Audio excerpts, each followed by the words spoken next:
Salut la famille. Aujourd'hui, je vous présente le plan du cours Résolution des systèmes d'équations linéaires. Introduction générale. Présentation des systèmes linéaires. Importance de leur résolution en mathématiques. Appliquée, physique et informatique, etc. Différence entre méthodes discrètes et itératives. Nous allons donc commencer cette procédure à travers le premier chapitre 1. Concepts fondamentaux sur les systèmes linéaires. Nous allons définir un système d'équations linéaires, matrice, vecteur et notation matricielle, AX égale à B. Conditions d'existence et unicité des solutions. Au quatrième point, nous allons voir la notion sur les matrices, pivots, rang et matrices triangulaires. Chapitre 2. Méthode directe de résolution. Dans la première partie de ce chapitre, nous allons étudier la méthode de Gauss, méthode de grammaire. Dans cette partie, nous allons donc nous appesantir sur plusieurs points. D'abord, le principe de la méthode de Gauss, élimination progressive des inconnus, calcul du système triangulaire et résolution par substitution arrière. Dans la deuxième partie consacrée à ce chapitre, nous allons voir la méthode triangulaire. Méthode triangulaire inférieure et supérieure. Résolution par substitution avant et arrière.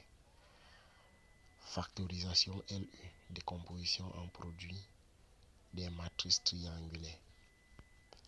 Dans la troisième partie de ce chapitre, nous allons voir la méthode du pivot. Nous commencerons dans un premier temps avec la notion de pivot dans les matrices. Nous allons voir la notion de méthode du pivot partiel, méthode du pivot total, route pivotée ou encore route pivoting, pivotage par ligne et colonne. Maintenant, au chapitre 3, nous allons voir les méthodes itératives.